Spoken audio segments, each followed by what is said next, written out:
ವಿರಾಜಪೇಟೆ ಹಸುವಿನ ಕೆಚ್ಚಲು ಕತ್ತರಿಸಿದ ಪ್ರಕರಣಕ್ಕೆ ಸಂಬಂಧಪಟ್ಟ ಹಾಗೆ ಮಾಜಿ ಶಾಸಕ ಎಎಸ್ ಪಾಟೀಲ್ ಅವರು ವಿಜಯಪುರ ನಗರದಲ್ಲಿ ಪ್ರತಿಕ್ರಿಯೆ ಕೊಟ್ಟಿದ್ದಾರೆ.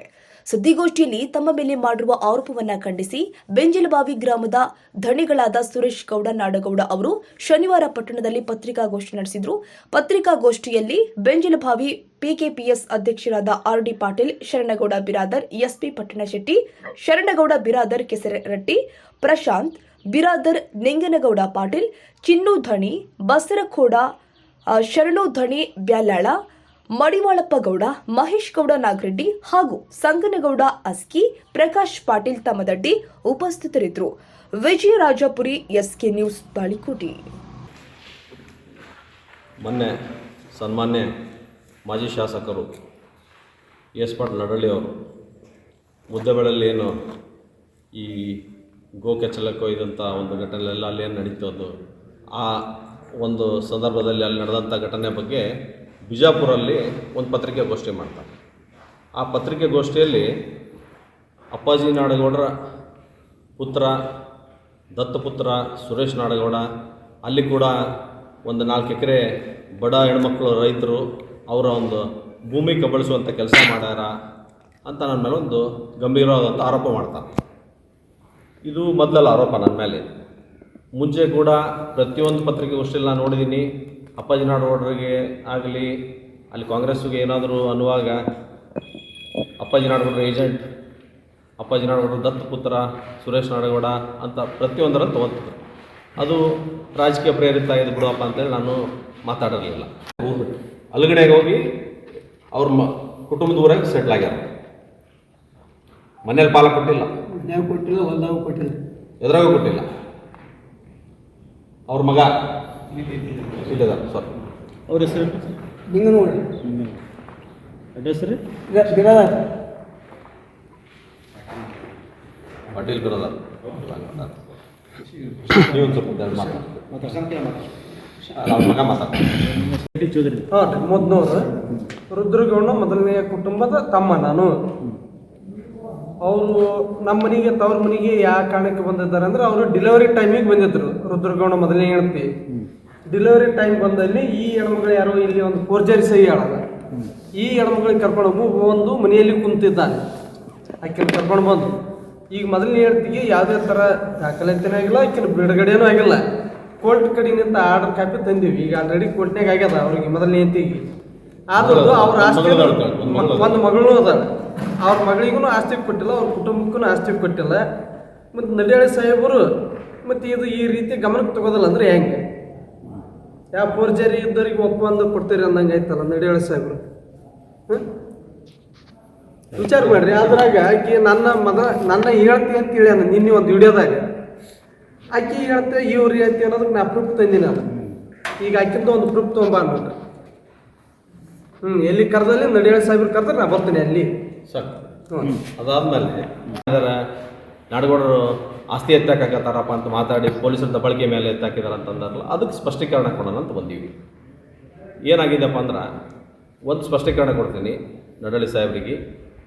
ನಾನು ನಾಡಗೌಡರ ಏಜೆಂಟು ಅಲ್ಲ, ದತ್ತಪುತ್ರನೂ ಅಲ್ಲ, ಆದ್ರೆ ಪುತ್ರ, ಮಗ ಆಗ್ತೀನಿ. ಮಗ ಮಾತ್ರ ಇದು ಸತ್ಯ. ಒಂದು ಕಡೆ ತಾಯಿ ಕಡೆಯಿಂದ ಮಗ ಆಗ್ತೀನಿ, ತಂದೆ ಸಂಬಂಧ ಕಡೆಯಿಂದ ತಮ್ಮ ಆಗ್ತೀನಿ. ಇವು ಸಂಬಂಧಗಳಂತರೂ ಇದು ಬಂದಂಥ ಸಂಬಂಧಗಳು.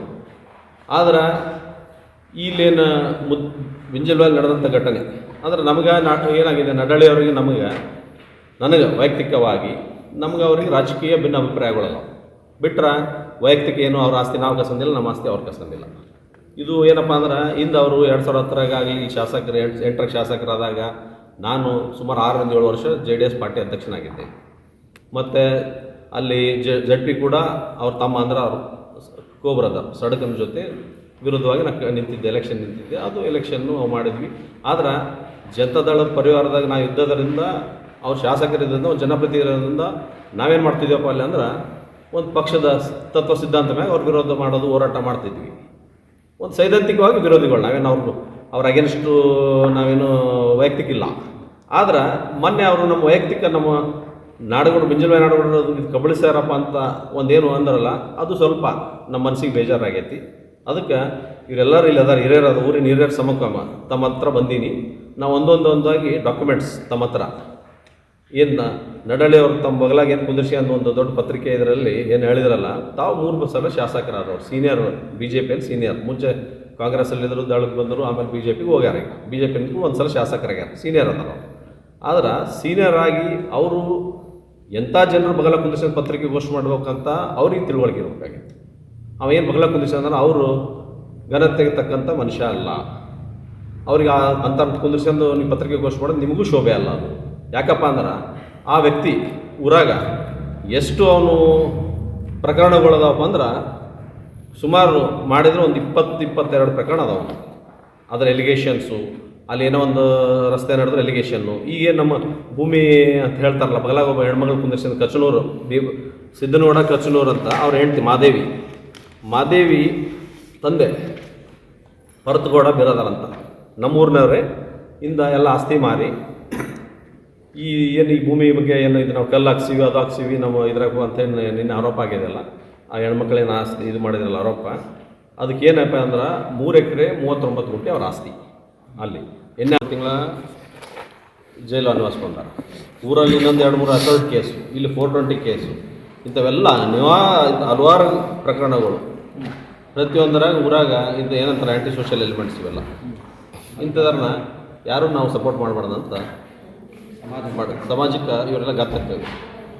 ದಯವಿಟ್ಟು ಅದಕ್ಕೆ ಏನು ಹೇಳ್ತೀನಿ, ನಾವೆಲ್ಲ ಪತ್ರಿಕೆದಲ್ಲಿ ಮತ್ತು ಪಾಪ ಅವರು ಕಲ್ಲು ಸುರಿಸ್ಯಾರ, ಅದು ಸುರಿಸ್ಯಾರ ಅಂತೇನು ನಾವು ಇವ್ರ ಮೇಲೆ ಸುರೇಶ್ ಮಂಟೂರ್ ಅಂತ PSI ಮೇಲೆ SP ಅವ್ರ ಮೇಲೆ ದೂರು ಕೊಡ್ತಿರಲ್ಲ. ಕಲ್ಲು ನೀವೇ ಹೇಳಿದ್ರಿ ಕೋರ್ಟ್ನಾಗ ಕಲ್ಲು ಅದಾವಲ್ಲಿ ಅಂತ, ಕೋರ್ಟಿಗೆ ಹೋಗಿ ಕಲ್ಲು ಅದಾವ ಅಂತ ಹೇಳಿದ್ರಿ. ಮತ್ತು ಅವ್ರು ಎಲ್ಲಿ ಸುರಿಸ್ತಾರೆ? ನಾವು ಸುರಿವಿ. ಆಮೇಲೆ ಬಂದಾರ ನೋಡ್ಯಾರ. ಆಮೇಲೆ ಇಲ್ಲಿ ಇಬ್ಬರು ತೊಗೊಂಡು ಅವರೇ ಅಂತಾರಲ್ಲ ಹೆಣ್ಮಗಳು. ಆಮೇಲೆ ನಿಮ್ಮ ಕಾಗದ ಪತ್ರ ಏನಾದರೂ ಸ್ಟೇಷನ್ಗೆ ಬರ್ರಿ ಅಂತಾರೆ. ನಾವು ಕಾಗದ ಪತ್ರ ತೋರಿಸ್ತೀವಿ, ಇವ್ರದ್ದು ಇಲ್ಲಿ ಡಿಸ್ಮಿಸ್ ಆಗಿತ್ತು. ಮುಂದೆ ಅದು ಇನ್ನೊಂದು ಇಂಜೆಕ್ಷನ್ ಇದರಲ್ಲಿ ಏನು ನಾವು ಪರಬರಿ ಮಾಡ್ಬಿಡಂತ ನಾವು ಅಂದ್ರೆ ಆಸ್ತಿ ಮಾರ್ತಾ ಇಲ್ಲ. ನಾವೇನು ಮನೆ ಮುಂದೆ ಹೋಗಿ ಯಾರ ಮನೆ ಮುಂದೆ ಕಲಿಸೋರು ಇಲ್ಲ. ನಮ್ಮ ಆಸ್ತಿ ನಮ್ಮದು, ನಮ್ಮ ಆಸ್ತಿ ಕಾಪಾಡಿಕೊಳ್ಳೋಂಥ ಕೆಲಸ ನಮ್ಮದು. ನಮ್ಮ ಆಸ್ತಿಯಾಗ ನಾವು ಕಲ್ಲು ಸುರ್ಬೋದು, ನಾವು ಕಟ್ಟಡ ಮಾಡಿಕೊಳ್ಬೋದು. ಅದೆಲ್ಲಿ ನೀವು ಕಟ್ಟಡ ಮಾಡಬೇಡ್ರಿ ಅಂತಿಲ್ಲ. ನಮಗೆ ಮಾರ್ಟ್ಗೇಜ್ ಆರ್ ಟ್ರಾನ್ಸ್ಫರ್ ಅಂತ ಐತಿ. ನಾವು ಮಾರ್ಟ್ಗೇಜ್ ಮಾಡಿದ್ರೆ ಟ್ರಾನ್ಸ್ಫರ್ ಮಾಡ್ತಾ ಇಲ್ಲ. ಅದಕ್ಕೆ ದಯವಿಟ್ಟು ತಾವೆಲ್ಲರೂ ಇಲ್ಲಿ ಏನು ಕುಂತೀರಿ, ಎಲ್ಲರಿಗೆ ಇಲ್ಲಿ ಬಂದದಕ್ಕೆ ನಾವೆಲ್ಲ ಧನ್ಯವಾದಗಳನ್ನು ಸಲ್ಲಿಸ್ತೀನಿ. ಒಂದು ನಿಮಿಷ ಶಾಸಕರು ಮಾಜಿ ಶಾಸಕರು ಮಾಡೋದಂಥ ಇದೆಲ್ಲ ಪ್ರಕರಣ ಒಂದು ಆರೋಪ 1-2 ನಿಮಿಷದಲ್ಲಿ ಹೇಳಬೇಕು ಸ್ಪಷ್ಟತೆ. ಅವ್ರಿಗೆ ಯಾವ ಸಂದೇಶ ನೀವು ಕೊಡ ಬಯಸ್ತೀರಿ ಅಂತ ಅವ್ರಿಗೆ ಅಲ್ಲ, ಅವ್ರಿಗೇನಿಲ್ಲ. ನಾನು ಬರೀ ನಡಹಳ್ಳಿಯವ್ರಿಗೆ ಒಂದು ಸಂದೇಶ ಅಲ್ಲ, ಎಲ್ಲ ಲೀಡರ್ಸ್ಗಳಿಗೆ ಇಲ್ಲ ನಿಮ್ಮ ಮೇಲೆ ಅವರು ಆರೋಪ ಮಾಡಿಲ್ಲ, ನಮ್ಮ ಮೇಲೆ ಆರೋಪ ಮಾಡಿದ್ರು. ಅದಕ್ಕೆ ಸ್ಪಷ್ಟೀಕರಣ ಕೊಟ್ಟನಲ್ಲ. ಈಗ ಏನಾಯಿತು, ಅವರು ಮಿಸ್ಲೀಡ್ ಮಾಡ್ಯಾನ ಅವ್ರಿಗೆ ಹೋಗಿ. ಅವ್ರಿಗೆ ಏನಾಗೈತಿ, ಅಪ್ಪಾಜಿ ನಾಡಗೌಡರಿಗೆ ಅಲ್ಲಿ ಒಂದು ಎಲಿಗೇಷನ್ ಅಲ್ಲಿ ಏನಾಗಿತ್ತು, ಮುದ್ದೆಬಳ ಘಟನೆ ಅಲ್ಲಿ ಹೋಗುವಾಗ ಅಲ್ಲಿ ಹೋಗಿ ವ್ಯಕ್ತಿ ಕೊಟ್ಟ ತಕ್ಷಣ ತಾರಾತೂರಿಯಲ್ಲಿ ಸುರೇಶ್ ನಾಡಗೌಡ ಅಂದ ತಕ್ಷಣ ಅದೆಲ್ಲೋ ಗೊತ್ತಿಲ್ಲ, ಯಾವುದೋ ಹಳೆ ಪ್ರೀತಿ ನಮಗೆ ಅವರಿಗೆ. ಆ ಒಂದು ಇದರಲ್ಲಿ ಏನೂ ನೋಡ್ಲಾರ್ದ ಬಡ ಅವರು ಒಂದು ಹೇಳಿಕೆ ಕೊಟ್ಟಾರ. ಆ ಹೇಳಿಕೆ ಪಾಪ ದಯವಿಟ್ಟು ತಾವು ಇದು ತೊಗೊಳ್ರಿ. ಇದು ಏನಾಗ್ತೈತಿ, ಯಾರೋ ತೇಜವಾದಿ ಮಾಡ್ದಂಗೆ ಆಗುತ್ತೆ. ಇದು ನಮ್ಮ ತಂದೆಯವರೆಲ್ಲ ಇಷ್ಟು ವರ್ಷ ಸಮಾಜ ಸೇವೆ ಮಾಡಿದವ್ರಿಗೆ ಏನಪ್ಪ ನಾಡಗೌಡರು ಇಂಥದ್ದು ಕೆಲಸ ಮಾಡ್ತಾರೆ ಅನ್ನಂಗೆ ನಮ್ಮ ತಂದೆ ಮೇಲೆ ಆರೋಪ ಆದಂಗೆ ಆಗೈತೆ. ಯಾಕಂದ್ರೆ ನಮ್ಮ ತಂದೆ ಇರೋದು ಹೆಸರಿಂದ ಇರೋದ್ರಿಂದ ನಾವು ನಮ್ಯಾಗೂ ಆರೋಪ ಆದಂಗೆ ಇವೆಲ್ಲ. ಅದಕ್ಕೆ ಅಪ್ಪಾಜಿ ನಾಡಗೌಡರು ಅಲ್ಲಿ ಕುಂತು ಎಲ್ಲ ಪೊಲೀಸರು ಕಂಟ್ರೋಲ್ ಮಾಡ್ತಾ ಇದ್ದಾರೆ, ಅಧಿಕಾರದಾಗಿದ್ದಾರೆ. ಕಾಂಗ್ರೆಸ್ಸು BJP, ಇದೇನು ಕಾಂಗ್ರೆಸ್ BJP, ನಮ್ಮ ಊರಾಗೇನು ಕಾಂಗ್ರೆಸ್ BJP ಅಂತ ಎಲ್ಲರೂ ಕುಂತು ಎಲೆಕ್ಷನ್ ಮಾಡ್ತಾರೆ. ಅವ್ರಿಗೂ ಗೊತ್ತಿದೆ ನಡಹಳ್ಳಿ ಅವರಿಗೆ ನಮ್ಮ ಊರು ಹೆಂಗಿತ್ತು ಅಂತಿಂದ. ಯಾಕಂದ್ರೆ 2 ಸಲ ಶಾಸಕರಾಗ್ಯಾರ, ಎಲ್ಲ ಹಿರಿಯರು ಅದಾರ. ನಮ್ಮ ಊರಾಗ ಯಾವ ಅಂಥವು ನಮ್ಮೂರು ಅಂಥ ಊರಲ್ಲ. ಈ ಒಬ್ಬ ಏನೋ ಇಂಥವು ಮಾಡ್ಕೊಂಡು ಹೊಂಟಾನ, ಅದು ದೇವ್ರು ಅವ್ನು ಒಳ್ಳೆ ಬುದ್ಧಿ ಕೊಡಲಿ ಅಂತ ಹೇಳುತ್ತಾ ನಾನು 2 ಮಾತುಗಳು ಮುಗಿಸ್ತೀನಿ.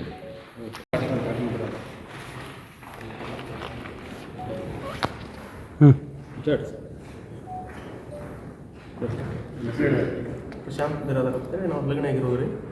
ನಮ್ಮ ತಂದೆ ಆಸ್ತಿ ಎಂಜಲ್ಬಾಯಿ ಒಳಗೆ. ನಮ್ಮ ದೊಡ್ಡಪ್ಪನ ಮಗ ಇವ ರುದ್ರಗೌಡ ಪಾಟೀಲ್ ಅಂತೇಳಿ. ಇವ ಏನು ಮಾಡ್ತಾನೆ ರೀ, 2001ರಾಗ ನಮ್ಮ ಮುತ್ಯ ಬಕ್ಷಿಸ್ ಪತ್ರ ಮಾಡ್ತಾನೆ. ಯಾರಿಗೆ? ನಮ್ಮ ಅತ್ತಿಗಳಿಗೆ ಇಬ್ಬರಿಗೆ ಬಕ್ಷಿಸ್ ಪತ್ರ ಮಾಡ್ತಾನೆ. ಕಲಿಕೇರಿ ಸರ್ವೆ ನಂಬರ್ 19 ಎಕರೆ 3 ಗುಂಟೆ ಜಮೀನು. ಈ ಜಮೀನಲ್ಲಿ ನಮ್ಮ ಅತ್ತಿಗಳಿಗೆ ಬಕ್ಷಿಸ್ ಮಾಡಿ, ನಮ್ಮ ಮುತ್ಯ ಬಕ್ಷಿಸ್ ಮಾಡಿಂದ 2020ರೊಳಗೆ ಇದೇ ರುದ್ರಗೌಡ ಪಾಟೀಲ್ ಮತ್ತು ಅವರ ಸಹೋದರ ಭರತಗೌಡ ಪಾಟೀಲ್ ಮತ್ತು ಅವರ ಎರಡನೇ ಕುಟುಂಬದ ಹೆಂಡತಿ ಆಕಿ ಮತ್ತು ಅವ್ರ ಅತ್ತಿ ಅಷ್ಟರೂ ಸೇರಿ ನಮ್ಮ ಅತ್ತಿಗಳ ಹೆಸರಲ್ಲಿ ಇದ್ದಂಥ ಆಸ್ತಿಯನ್ನು ಫೋರ್ಜರಿ ಮಾಡ್ಕೊತಾರೆ ರೀ. ಹೆಂಗೆ ಫೋರ್ಜರಿಪ್ಪ ಅಂದ್ರೆ ನಿಮಗೆ ಹೇಳ್ತೀನಿ. ಶಂಕರಮ್ಮ ತಂದೆ ಬಸನಗೌಡ ಬಿರಾದಾರ್ ಮತ್ತು ಚಿನ್ನಮ್ಮ ಸುವರ್ಣ ಬಸನಗೌಡ ಬಿರಾದಾರ್ ಇವ್ರ ಹೆಸರಲ್ಲಿ 19 ಎಕರೆ 3 ಗುಂಟೆ ಜಮೀನು ಕಲ್ಕೇರಿ ಸರ್ವೆ ನಂಬರ್ 9. ಈ ಆಸ್ತಿಯನ್ನು ಸಿಂದಗಿ ಸಬ್ ರಿಜಿಸ್ಟರ್ ಆಫೀಸ್ ಒಳಗೆ ನಮ್ಮ ಅತ್ತಿಗಳು ಇಬ್ಬರು ಅಲ್ಲಿ ಸಬ್ ರಿಜಿಸ್ಟರ್ ಆಫೀಸ್ಗೆ ಹೋಗಿಲ್ಲ. ಆದ್ರೆ ಇವ ಏನು ಮಾಡ್ತಾನೆ, ರುದ್ರಗೌಡ ಪಾಟೀಲ್ ಇವನು ಕುಮ್ಮಕ್ಕದಿಂದ ಇಬ್ಬರು ಬೇರೆದವ್ರು ಅಪರಿಚಿತ ಹೆಣ್ಮಕ್ಳು ಅಲ್ಲ ಅವರು. ಯಾರಪ್ಪ ಅಂದ್ರೆ ಇವನು 2ನೇ ಹೆಂಡತಿ ಮತ್ತು ಅವ್ರ ತಾಯಿ, 2ನೇ ಹೆಂಡತಿ ತಾಯಿ, ಅವರಿಬ್ರು ಹೆಣ್ಮಕ್ಳು ಕರ್ಕೊಂಡು ಬಂದು ಈ ಆಸ್ತಿ ಖರೀದಿ ಹಾಕೋತಾನೆ. ಬೋಗಸ್ ಅವ್ರ ಆಧಾರ್ ಕಾರ್ಡ್, ನಮ್ಮ ಅತ್ತಿಗಳ ಹೆಸರಲ್ಲಿದ್ದಂಥ ಆಧಾರ್ ಕಾರ್ಡ್ ಮತ್ತು ವೋಟರ್ ಐಡಿ ತೊಗೊಂಡು 19 ಎಕರೆ ಜಮೀನು ಖರೀದಿ ಹಾಕೋತಾನೆ. ನಮಗೆ 45 ದಿನ ಆದ ಬಳಿಕ ಗೊತ್ತಾಗೈತ್ರಿ ಜಮೀನು ಖರೀದಿ ಆಗೈತೆ ಅಂತೇಳಿ ಅವ್ರು ಹೇಳ್ತಾರೆ. ಅವ್ರ ಸಡಕಿನ ಹೆಸರು, ಅವ್ರ ಸಡಕಿನ ಹೆಸರಲ್ಲಿ ಖರೀದಿ ಮಾಡ್ತಾನೆ. ಇದು ಏನೂ ಇಲ್ಲ, 18 ಲಕ್ಷ ರೂಪಾಯಿ ಖರೀದಿ ಆಗೈತೆ ಅಂತೇಳಿ ಖರೀದಿ ಕಿಮ್ಮತ್ತು ಹಚ್ತಾರೆ ಇದ್ರೊಳಗೆ. ಆವಾಗ ನಮ್ಗೆ 45 ದಿನಕ್ಕೆ ಗೊತ್ತಾದ ಬಳಿಕ ನಾನು AC ಆಫೀಸಲ್ಲಿ ಸ್ಟೇ ತೊಗೊಂಡು ತಾಳಿಕೋಟಿ ತಹಸೀಲ್ದಾರ್ ಆಫೀಸ್ ಒಳಗೆ ಎಂಟ್ರಿ ಮಾಡ್ಬೇಕು ಅನ್ನೋದಕ್ಕನ ಉತ್ತರ ರೆಡಿ ಆಗಿಬಿಡ್ತು. ಅವಾಗ ಇಲ್ಲಿ ತಹಸೀಲ್ದಾರ್ಗೆ ರೊಕ್ಕ ಕೊಟ್ಟು ಮಾಡಿದ್ದ ನಾವು. ಅವಾಗ ಯಾರು MLA ಇದ್ರು ಅಂದ್ರೆ AS ಪಾಟೀಲ್ ನಡಳಿಯವರು MLA ಇದ್ರು ಅವರು. ಮುಂದೆ ಇವತ್ತಿಗೂ ನಾನು ಕೋರ್ಟ್ ಒಳಗೆ ಇದನ್ನು ಚಾಲೆಂಜ್ ಮಾಡಕತ್ತೀನಿ. 4 ವರ್ಷ ಆಯ್ತು ರೀ. ಇದಕ್ಕೆ ಕೇಸ್ ಆಗಿದೆ, 420 ಚೀಟಿಂಗ್, ಸಿಂಧಿ ಸ್ಟೇಷನಲ್ಲಿ 420 ಚೀಟಿಂಗ್ ಕೇಸ್ ಆಗೈತೆ ರೀ. ಅವನ ಮೇಲೆ 7 ಮಂದಿ ಮ್ಯಾಗ ಆಗೈತಿ. ಇದೊಂದು ಕಾಪಿ ನಾನು ನಿಮ್ಗೆ ಕೊಡ್ತೀನಿ, ವಾಟ್ಸಪ್ಪಿಗೆ ಮಾಡ್ತೀನಿ ಎಲ್ಲರಿಗೆ. ಈ ರೀತಿ ಅನ್ಯಾಯ ಮಾಡ್ತಾನೆ. ಮತ್ತು 2ನೇ ಹೆಂಡತಿ ಈಗ ಅವರು ಹೇಳ್ತಾರೆ ಅವ್ರು ಏನು ಅನ್ಯಾಯ ಆಗೈತೆ ಅನ್ನೋದು. 1ನೇ ಹೆಂಡತಿ ಅವ್ರ ಸಹೋದರ ಇವರು. ಈಗ ನಮ್ಮ ಫಾದರ್ಗೆ ಆಸ್ತಿ ಕೇಳಕ್ಕೆ ಹೋದ್ರೆ 2 ಸರಿ ಬಿಡ್ಕೊಂಡಾರೆ ಇವರು. ಮತ್ತು ನಮ್ಗೆ ಅನ್ಯಾಯ ಆಗೈತೆ ಅಂತೇಳಿ ಜಿಲ್ಲಾ ಪೊಲೀಸ್ ವರಿಷ್ಠಾಧಿಕಾರಿ ಕಚೇರಿ ಮುಂದೆ ಹೋಗಿವು, ನಮ್ಗೆ ಯಾರು ಕೇಳೋಲ್ಲ ಅಂತ ಹೇಳ್ತಾರೆ ಇವರು. ನೀ ಪೂರ್ಜರಿ ಖರೀದಿ 20 ಎಕರೆ ಕಬಳಿಸಿಲ್ಲಪ್ಪ, ಇದನ್ನ ಯಾರಿಗೆ ಹೇಳ್ತಿ? ಸುಮ್ಮನೆ ನಾಡಗೌಡರ ಮ್ಯಾಗ ಆರೋಪ ಮಾಡ್ತೀವಿ. ಈಗ ಅವರು ಊರ ಅಭಿವೃದ್ಧಿ ಆಗಲಿ ಅಂತೇಳಿ ಒಂದು ಒಳ್ಳೆಯ ಒಂದು ಕಾರ್ಯಕ್ಕೆ ರಸ್ತೆ ತಂದಾರ, ಅದನ್ನು ತಕರಾರು ಮಾಡೋದು. ಮತ್ತೊಬ್ಬನ ಕರ್ಕೊಂಬಂದು ಆ ಜಾಗ ನಮ್ಗೆ ಬರ್ತೈತೆ ಅಂತೇಳಿ ಅವ್ರು ಕರ್ಕೊಂಡು ಹೋಗಿ ಕೋರ್ಟಿಗೆ ಹೋಗೋದು. ನೀ ಮಾಡಿದ್ದು ಹೇಳಿದ್ರು. ಇದಕ್ಕೆ ಯಾರು ಉತ್ತರ ಕೊಡ್ತಾರೆ? 19 ಎಕರೆ 3 ಗುಂಟೆ ಜಮೀನು ಅಂದ್ರೆ ಇವತ್ತಿನ ವ್ಯಾಲ್ಯೂಯೇಷನ್ ಹೇಳ್ರಿ ನೀವು.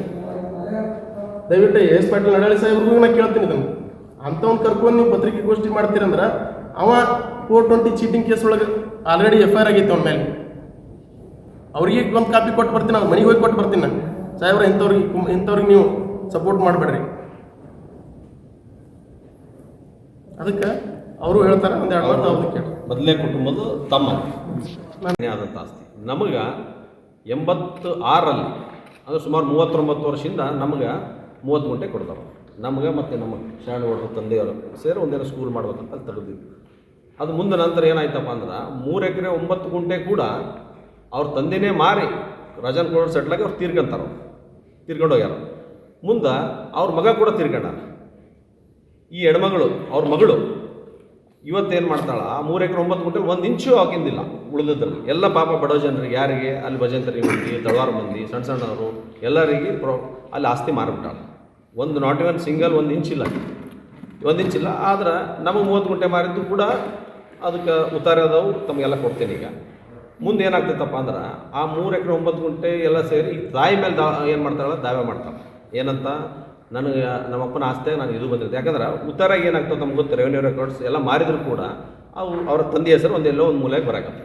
ಆ ಬಂದ ತಕ್ಷಣ ಇದು ಆಸ್ತಿ ಅಂತೇಳಿ ಅಲ್ಲಿಗೆ ತೊಂದರೆ ಕೊಡ್ಬೇಕಂತ ಆ ಊರಿಗೆ, ನಮ್ಮ ಊರಿಗೆ ಇಷ್ಟು ದಿವಸ ಬಿಟ್ಟಾಕಿ ಹಾಕಿ ಸುಮಾರು 52 53 ವಯಸ್ಸಾಕಿ ಅಂತಾಗಿ ಇವತ್ತು ಒಮ್ಮೆಲೆಗೆ ಬಂದು ಯಾವಾಗ 86ರಾಗ 84ರಾಗ 82ರಾಗ ಮಾರಿದಂಥ ಆಸ್ತಿ ಇವತ್ತು ಬಂದು ಇದರ ನಮ್ಮ ಪಾಲು ಐತೆ ಅಂತೇಳಿ ಪಾಲು ಆಗ್ತಾವೆ ಆ ಹೆಣ್ಮಕ್ಳು. ಅದಕ್ಕೆ ನಮ್ಮೂರು ಅಂತ ರುದ್ರಗೌಡ ಅಂತೇಳಿ ಅವ್ನು ಕುಮ್ಮಕ್ಕಿದ್ದ. ರುದ್ರಗೌಡ ಪಾಟೀಲ್ ಅಂತೇನು ಇಬ್ಬರು ಅಣ್ಣತಮ್ಮರವರು, ಭರತಗೌಡ ಪಾಟೀಲ್, ರುದ್ರಗೌಡ ಪಾಟೀಲ್ ಇಬ್ಬರು ಇದ್ದರು ನಿನ್ನಲ್ಲಿ ಪತ್ರಿಕೆಗೋಷ್ಠಿಯಲ್ಲಿ. ಅವ್ರು ಆ ಕುಮ್ಮಕ್ಕನಿಂದ ಆ ಹೆಣ್ಮಗಳು ಬಂದು ಇವತ್ತು ದಾವೆ ಮಾಡ್ತಾವೆ ಎಲ್ಲರ ಮೇಲೆ. ಏನು 30 ಗುಂಟೆ ಇವ್ರು ನಾಡಗೌಡರು ನಾವು ನಮ್ಮಪ್ಪ ಮಾರಿರಲಿಲ್ಲ, ಈ ರೆಕಾರ್ಡ್ ಆಫ್ ರೈಟ್ಸಲ್ಲಿ ಏನೋ ಬೈ ಮಿಸ್ಟೇಕ್ ಎಂಟ್ರಿ ಆಗೈತೆ ಅಂತ ನಾವೆಲ್ಲ ಇಲ್ಲಿ ಖರೀದಿ ಪತ್ರ ಅದಾವು, ತಮಗೆ ಒಂದೊಂದಾಗಿ ಬಿಡಿಸಿ ಕೊಡ್ತೀನಿ ನಾನು. ಖರೀದಿ ಪತ್ರ 84ರಾಗ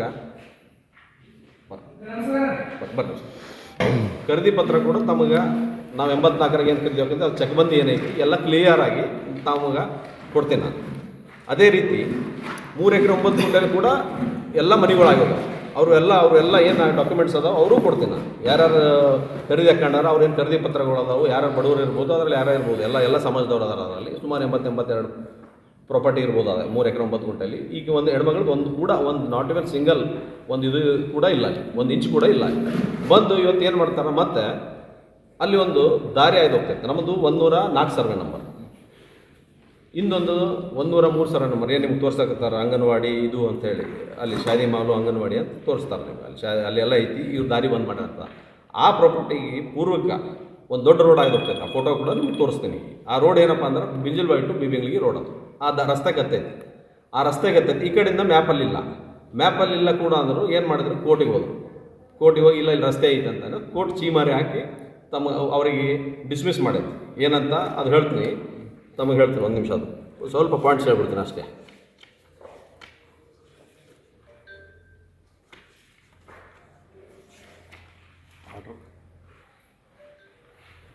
For the prima facie on pursuit of documents produced by plaintiff, photocopy of FIR reveals that one Rudrugoda has filed complaint against 7 persons on prima facie. There is no mention of land bearing RS number 104-2B, nor the present plaintiff is one of the accused in the said case. Further, the photograph produced by plaintiff reveals that stones are put on the road. ಅವರೇ ಹೇಳ್ತಾರೆ already road ಮೊದಲೇ ಕಲ್ಲಿದ್ದು ಅಲ್ಲಿ. ಅವರೇ ಕೋರ್ಟಿಗೆ ಹೇಳ್ತಾರೆ ಮೊದಲೇ ಅದಾವ ಒಂದು ಫೋಟೋ, ನಾವೇನು ಮೊನ್ನೆ ಹಾಕಿವಂತಾರಲ್ಲ ಅದಕ್ಕಿಂತ ಮುಂಚೆನೇ ಕಲ್ಲದವ. ರೋಡ್ ಅವ್ರು ಕೋರ್ಟಿಗೆ ಅವ್ರು ಹೇಳಿದ್ದು ಅಲ್ಲಿ ಫೋಟೋಸ್ ತೋರಿಸ್ತಾರೆ. ಜಡ್ಜ್ ಸಾಹೇಬ್ದು ಸ್ಟೇಟ್ಮೆಂಟ್ ಕೊಟ್ಟದ್ದು, ಪ್ರೈಮಾ ಫೇಶಿ ಆರ್ಡರ್ಸ್ ಇದು. Further, some of the photograph produced by plaintiff reveals that stones are put on the road, but prima facie no documents are produced by the plaintiff in order to show which is the road and to which road it leads. ಎಲ್ಲಿ road ಇದೆ, ಎಲ್ಲಿ ಹೋಗ್ತದೆ ಅಂತ ಒಂದು evidence ಇಲ್ಲ ನಿಮ್ಮ ಹತ್ರ. The plaintiff in the application contended that except that said road, there is no other road for ingress and egress. Said aspects requires full-fledged evidence, and same cannot be adjected at this stage of case by holding mini trial. Prima facie, it appears that the blowing hot and cold, and the court ಅವನಿಗೆ ಚೀಮಾರಿ ಆಗ್ತದೆ ಏನಂತ. prima facie, it appears that the blowing hot and cold at the same time, plaintiff might have thought to file that present application in order to grab an order from the hands of this court. ನೀ ತಾರಾತುರಿಯಲ್ಲಿ ಇದ್ರೆ ನಾವು ತೊಗೊಂಡೋಗಿ ಬಂದು ಯಾವುದೇ evidence ಇರಲಾರ್ದ ಮಾಡಿ ಹಾಕಿದ್ವಿ. In view of the complaint given by ಒಂದು Rudrugoda Patil, who is not an all party to the said present on hand prima facie, temporary injunction order is already obtained by the plaintiff number 3 and 4 from alienating, transferring and mortgaging the suit scheduled property. Plaintiff in order to obtain an order of the temporary injunction has failed to make out 3 essential ingredients. Balance of a convenience, irreparable loss to injury, favor in temporary injunction is sought by the plaintiff is granted, irreparable loss and injury would be caused to defendant number 3 and 4. Defendant number 3 ಅಂದರೆ ಅಮರೇಶ್ವರ ನಾಡಗೌಡ ನಮ್ಮ ತಂದೆ, ಮತ್ತು defendant number 4 ಅಂದರೆ joint owner ಗಾಲಪೌಡರ್ Biradar, rather than plaintiff. Hence, for the above said reasons, I answer point number 1 in the negative and point number 2, and irreparable loss and injury would be caused to defendant number 3 and 4 in cause of granting temporary injunction. Point number 3, for the reasoning and finding given to the point number 1 and 2, proceed to pass following order. IA number 2 filed by plaintiff view of 039 rule 1 and 2 of CPCB is hereby dismissed. Parties to bear on costs. This is the order. ಇಷ್ಟೆಲ್ಲ ಇದ್ದ ಮೇಲೆ ನಡಳ್ಳಿ ಸಾಹೇಬರು ನೋಡಬೇಕಾಗಿತ್ತು. ಒಬ್ಬರ ಮೇಲೆ ಆರೋಪ ಮಾಡುವಾಗ, ಒಬ್ಬರು ಯಾರ್ದೋ ಒಂದು ವ್ಯಕ್ತಿತ್ವವನ್ನು ತೇಜೋವಧಿ ಮಾಡುವಾಗ ಅವ್ರು ಏನದಾರ ಏನು ಬಂದವ್ರಿಗೆ ಈಗ ಏನಾಗತ್ತಾವು, ನಾ ಇವರೊಬ್ಬರಿಗೆಲ್ಲ ಎಲ್ಲ ರಾಜಕಾರಣಿಗಳು ಹೇಳ್ತೀನಿ ಅಂತ ಹೆಚ್ಚಿನ ಇವತ್ತು ಕೇಸುಗಳು ಇರೋದು ಈ ದಾರಿ ನ್ಯಾಯಗಳು.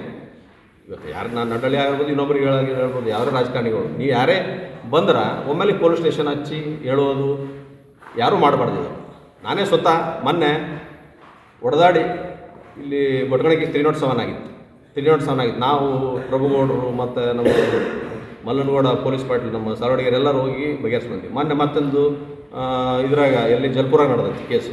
ಇಂಥವು ಅನಿವಾರ್ಯ ಕೇಸುಗಳು ಹಳ್ಳಿಯೊಳಗೆ ನಡೆದಿರ್ತಾವೆ. ಆವಾಗ ನೀವು ಕೂಲಂಕುಷವಾಗಿ ನೋಡಿ ಯಾರು ಪರವಾಗೈತಿ ಇಲ್ಲ ಕರೆದು ಸಂಧಾನ ಮಾಡಬೇಕು. ಇದಕ್ಕೆ ಒಂದು ಸೈಡ ನಾವು ಹೋಗೋದ್ರಿಂದ ಏನಾಗ್ತೈತಿ, ಊರುಗಳಾಗ ಜಗಳ ಆಗ್ತಾವೆ. ಇವು ಹಿರಿಯರಿಂದ ಎಲ್ಲರೂ ಮಾಡ್ತಿದ್ರು. ಇವತ್ತು ನಮ್ಮ ತಂದೆಯವರು ನಾವೇನು ನಮಗೆ ಮಂದಿ ಆಸ್ತಿ ಕಬಳಿಸುವಂಥ ದರಿದ್ರತನ ನಮಗೆ ಇನ್ನೂ ಬಂದಿಲ್ಲ. ನಾವು ಇಂದೂ ನಮ್ಮ ಮಂತಂದಾಗ ಅದು ಮಾಡಿಲ್ಲ. ಯಾರು ನಾಡುಗೌಡ ಮಂತಂದಾಗ ಇವು ಮಾಡಿಲ್ಲ, ಇವತ್ತು ಮುಂದೂ ಮಾಡೋಂಗಿಲ್ಲ. ಯಾಕಪ್ಪ ಅಂದ್ರೆ ನಾವು ಒಂದು ಸಾಮಾಜಿಕ ಹಿನ್ನೆಲೆಯಿಂದ ಬಂದಂಥ ಮಂತನಗಳು. ನಾವು 1970ರಾಗೆ ನಮ್ಮ ತಂದೆಯವರು ಸರ್ಕಾರಿ ಶಾಲೆ ನಮ್ಮೂರಾಗ ಧರ್ಮಠದಾಗ ಶಾಲೆ ಕಲಿಸ್ತಿದ್ರು. ಇಲ್ಲಪ್ಪ ಊರಾಗ ಮಕ್ಳಿಗೆ ಶಾಲೆ ಇಲ್ಲ ಅಂತೇಳಿ ಭೂಮಿ ಕೊಡೋದಲ್ಲದೆ, ನಮ್ಮ ಅಜ್ಜ ಭೂಮಿ ಕೊಡೋದಲ್ಲದೆ ಮತ್ತು ಸಂಪೂರ್ಣ ಶಾಲೆ ಕಟ್ಟಡವನ್ನು ನಾವೇ ಕಟ್ಟಿಸ್ಕೊಟ್ವಿ 1970ರಾಗ. ಮತ್ತು ನಮ್ಮೂರಲ್ಲಿ PKP ಸೊಸೈಟಿ ಇಲ್ಲೇನು ಕುಂತಾರ ಆರ್ ಡಿ ಪಾಟೀಲ್ರು ಅಪ್ಪವರು ಎಲ್ಲರೂ ನಮ್ಮ ತಂದೆಯವ್ರು ಸೇರಿ ಏನು ಮಾಡಿದ್ರಪ್ಪ ಅಂದ್ರೆ, ಶೇರ್ ಸತೆಗೆ ದುಡ್ಡು ರೈತರ ಹತ್ರ ಇಲ್ಲ, ಇದು ಶೇರ್ ಇಷ್ಟು ಕಲೆಕ್ಟ್ ಮಾಡಿದ್ರೆ ಸೊಸೈಟಿ ಸ್ಥಾಪನೆ ಆಗ್ತದೆ ಅಂತೇಳಿ ಸಂಸ್ಥಾಪಕರು ಅವತ್ತು ಸೊಸೈಟಿಗೆ ರೈತರ ದುಡ್ಡು ಸತೆ ಕೈಲಿ ಕಟ್ಟಿದಂಥವ್ರು. ಮತ್ತು ಅದಲ್ಲದೆ 1989ರಲ್ಲಿ 89ರಲ್ಲಿ ನಮ್ಮ ಊರಾಗ ಬಾಲಕಿಯರು 7ನೇ ಕ್ಲಾಸಿಗೆ ಬಿಡಿಸ್ತಾರೆ, ತಂದೆ ತಾಯಿ ಕಲ್ಕೆರೆಗೆ ಎಲ್ಲಿ ಕಳಿಸ್ಬೇಕು ಅಂತೇಳಿ ಬಿಡಿಸ್ತಾರ. ಊರಾಗ ಒಂದು ಹೈಸ್ಕೂಲ್ ಆಗ್ಬೇಕಂತೇಳಿ 89 ಮಲ್ಲಿಕಾರ್ಜುನ ವಿದ್ಯಾವರ್ಧಕ ಸಂಘ ಅಂತೇಳಿ ಒಂದು ಸಂಸ್ಥೆ ಸ್ಥಾಪನೆ ಮಾಡಿದ್ವಿ. 30 ಹುಡುಗರಿಗೆ ಸುಮಾರು 8 ವರ್ಷ ಫ್ರೀ ಬೋರ್ಡಿಂಗ್ ನಡೆಸಿದ್ವಿ ನಾವು ಮನೆಯಿಂದ. ನಾವು ಇವರು ನಮ್ಮ ಲಿಂಗದಳ್ಳಿ ಬಿ ಆರ್ ಪಾಟೀಲ್, ಆನಂದ್ ಪಾಟೀಲ್ ಮಾಡಿ ಮುಂದೆ ಬರೋಂಥ ದಿವಸಗಳಲ್ಲಿ ಮುಂದೆ ಏನಾಯ್ತು, ನಮ್ಮ MC ಮನುಗುಳಿಯವರು ಅವಾಗ ಸಿಂದಗಿ ತಾಲೂಕಿನಾಗ ಇರೋದ್ರಿಂದ MC ಮನುಗುಳಿಯವರು ನಮ್ಮ ಅವಾಗ 96ರಲ್ಲಿ ಮಂತ್ರಿಗಳಿದ್ದರು. ಅವರೊಂದು ನಮಗೆ ಹಾಸ್ಟೆಲ್ ಸ್ಯಾಂಕ್ಷನ್ ಮಾಡಿಕೊಟ್ರು, BCM ಹಾಸ್ಟೆಲ್. ಇವತ್ತು BCM ಹಾಸ್ಟೆಲ್ಗೆ ಇವತ್ತು 20 ಗುಂಟೆ ಇನ್ನೂ ಕಟ್ಟಡ ಆಗಿಲ್ಲ. 20 ಗುಂಟೆ ನಾವು ನಮ್ಮ ಸಂಸ್ಥೆಯಿಂದ ದಾನ ಕೊಟ್ಟಿವಿ. ನಾವು ಇಂಥ ಹೊಲಸ್ಗೆ ಒಂದು ಉದ್ಯೋಗದಲ್ಲಿ ಯಾರ್ದೋ ಮಂದಿದು ಆಸೆ ಪಡುವಂಥ ಉದ್ಯೋಗದಲ್ಲಿ ನಾವಿಲ್ಲ.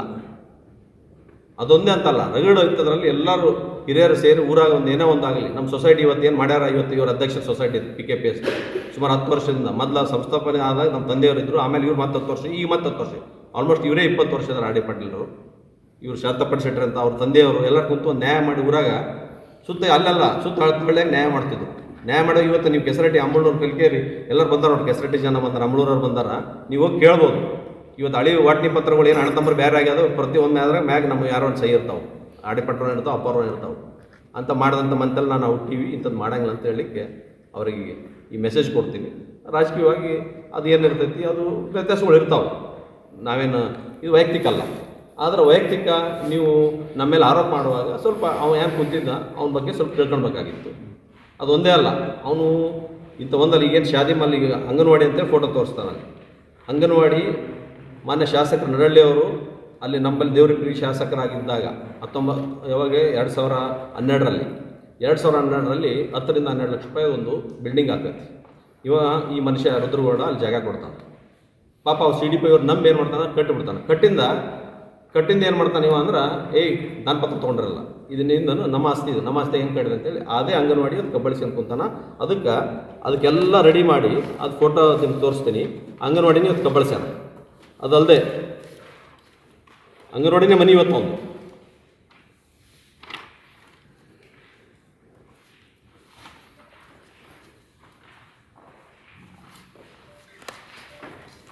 ಅದಲ್ಲದೆ ಶಾದಿ ಮಾಲ್ ಒಂದು ನಿಮಿಷ ಫೋಟೋಸ್ ಕೊಡ್ತೀನಿ, ಫೋಟೋ ಶೋ ಮಾಡಿ. ಇದು ನೋಡಿ, ಪೂರ ಮನೆ ಸಂಪೂರ್ಣ ಮನೆ. ಇದು ಏನು ಮಾಡ್ಬಿಟ್ರೆ ಅದಕ್ಕೆ ಅಂಗನವಾಡಿಗೆ ಮತ್ತೆ ಮುಂದೊಂದು 2 ರೂಮ್ ಕಟ್ಕೊಂಡು ಎಲ್ಲ ಕಟ್ಕೊಂಡು ಇಲ್ಲಿವರೆಗೆ ಯಾರೋ ನಾವು ಇದ್ರ ಬಗ್ಗೆ ಏನಪ್ಪ ಮುಂದೊಂದು ಸಣ್ಣ ಶೆಡ್ಡಲ್ಲಿ ಅಂಗನವಾಡಿ ನಡೆಸ್ಯಾರ. ಅದು ದಾಖಲೆಗಳಿಲ್ಲ. ಈ 104 ಸರ್ವೆ ನಂಬರ್ಲಿ, 103 ಸರ್ವೆ ನಂಬರ್, 103 ಸರ್ವೆ ನಂಬರ್ಲಿ ಇದು ಒಂದು. ನೆಕ್ಸ್ಟು ಶಾದಿ ಮಾಲ್ ನೋಡ್ರಿ, ಅಂಜುಮಾನ್ ಪ್ರೆಸಿಡೆಂಟ್ ಅಂಜುಮಾನ್ ಇಸ್ಲಾಂ ನದಾಫ್ ಸಮುದಾಯ ಬಿಂಜಲ್ವಾವಿ. ಇದಕ್ಕೊಂದು ದಾನ ಪತ್ರ ಕೊಡ್ತಾನೆ, 3 ಪ್ಲಾಟ್.